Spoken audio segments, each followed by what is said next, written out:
নমস্কার বন্ধুরা, নমিতাস kitchen and blog চ্যানেলে আপনাদের সকলকে স্বাগত। আজকে আমি বানাবো রেডিমেড ফুচকা, একদম আমার মনের মতো করে। এখানে দেখো সব কিছু গুছিয়ে নিয়েছি। আর মটরটা কালকে ভিজিয়ে রেখেছিলাম রাতে, আজকে সেদ্ধ করে নিলাম। ধনে পাতা, কাঁচা লঙ্কা, পেঁয়াজ কুচি, পেঁয়াজ কাঁচা লঙ্কা কেটে রাখা আছে, ধনে পাতা কেটে রেখেছি। তেঁতুলের জল বানানোর জন্য তেঁতুল ভিজিয়ে রাখলাম। মিঠা চাটনি ওই সব কিছু বানাবো না, শুধু ফুচকা আর তেঁতুলের জল, আর কিছু না। এবার আলু সেদ্ধটা ভালোভাবে মাখাবো। আলু এইভাবে চৌকো করে কেটে সেদ্ধ করে নিয়েছি। সব সেদ্ধ হয়ে গেছে, আলুটা আগে মাখিয়ে নিই। আলু সেদ্ধর মধ্যে দিয়ে দিচ্ছি পেঁয়াজ আর কাঁচা লঙ্কা, দেব ধনে পাতা,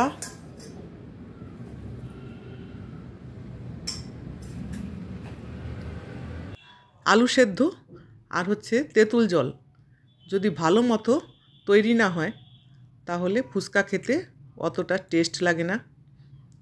যত ভালো করে মাখা যাবে তত ভালো টেস্ট লাগবে। দিয়ে দিলাম একটু ধনের গুঁড়ো, একটু লঙ্কা গুঁড়ো আর একটু জিরের গুঁড়ো, দেব লেবুর রস। সবই আলুর পরিমাণ হিসাবে দিতে হবে। দিয়েছি পরিমাণ মতো নুন। এবারে দেব সেদ্ধ করে রাখা মটর।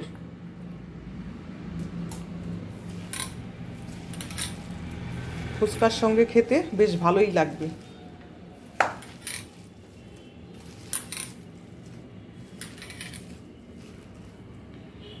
আলুটা ভালোভাবে মাখানো না হলে ফুচকাটা খেতে বেশি টেস্ট লাগে না। হয়ে গেল আলু সেদ্ধ মাখিয়ে নেওয়া। এবারে ফুচকার জলটা বানিয়ে নিই। আলু সেদ্ধ অন্য একটা বাটিতে তুলে রাখলাম। এবারে এই আলু সেদ্ধর বাটির মধ্যে তেঁতুল জলটা ছেঁকে নেব।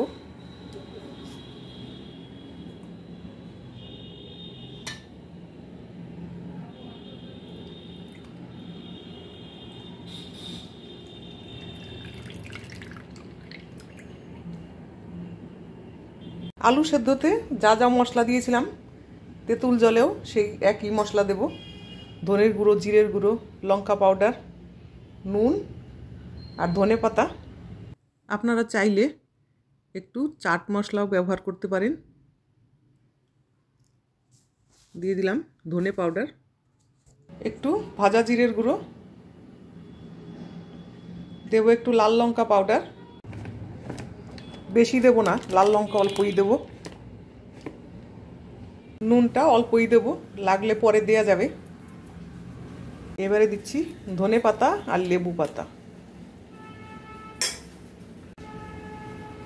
মিলিয়ে নিতে হবে। এবারে সব কিছু দেব সামান্য একটু বিট নুন। হয়ে গেছে তেঁতুল জল বানানো। ফুচকা খাবার জন্য সব কিছু রেডি হয়ে গেল। এবারে ফুচকাগুলো ভেজে নেব। চাপিয়ে দিলাম কড়াই। সন্ধ্যা এখন 6:30 বাজে। এই সন্ধেবাতি লাগিয়ে ফুচকা বানাতে চলে আসলাম। বসিয়ে দিয়েছি ছোট্ট একটা কড়াই। এইখানটায় দেখো নিয়ে নিয়েছি রেডিমেড ফুচকা। এবার এগুলো ভাজবো। কড়াইটা গরম হয়ে গেছে, দিয়ে দেবো তেল। তেলটা গরম হয়ে গেছে।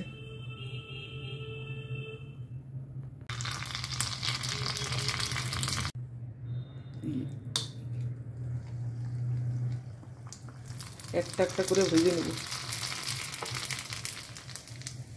দেখো একটাই বলতে যাচ্ছে।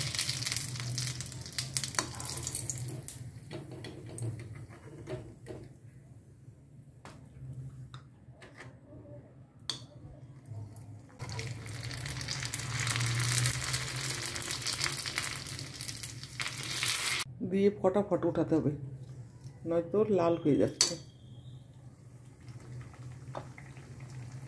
4টে দিলাম।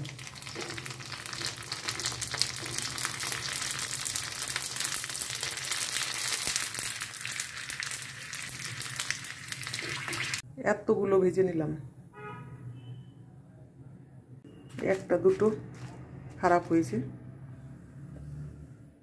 আর বেশি ভাজবো না।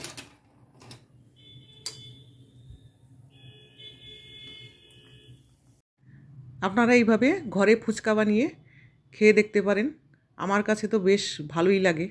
আমার যখনই ফুচকা খেতে মন করে আমি এইভাবে ঘরেই তৈরি করে নিই। শুধু রেডিমেড ফুচকাটা কিনে নিয়ে আসি দোকান থেকে।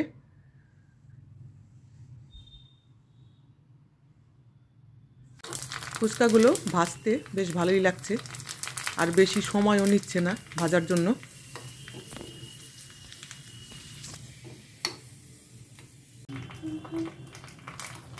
কত সুন্দর সুন্দর ফুচকা!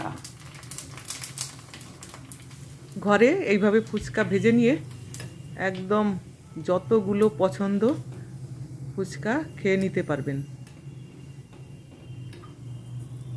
আর বেশি ভাজবো না, হয়ে গেছে আমার ফুচকা ভাজা।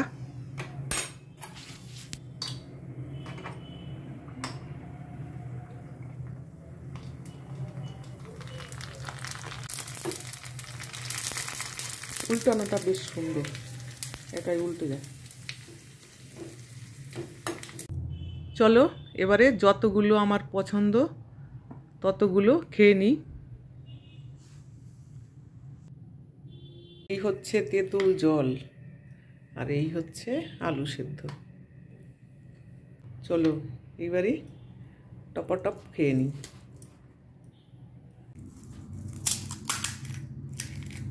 ভেঙে গেল।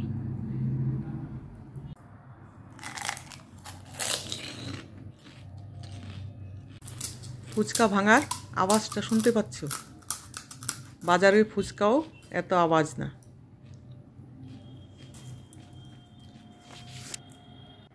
একা বানিয়ে খেতে হবে, সেই জন্য সব আগে রেডি করে নিচ্ছি। এবারে এর মধ্যে দেব আলু মাখা, তারপরে তেঁতুল জল দিয়ে খাওয়া হবে।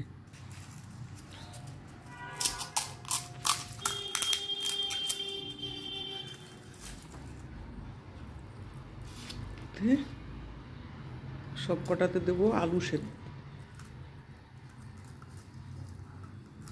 সব কটার মধ্যে দিলাম আলু সেদ্ধ। এবারে একটা একটা করে খাওয়া হবে।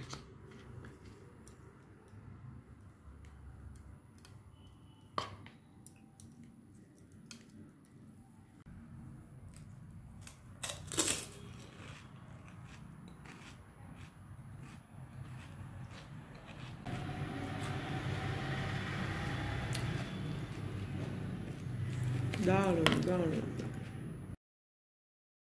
আপনাদের ফুচকা খেতে মন করলে এইভাবে অবশ্যই বানিয়ে খেতে পারেন।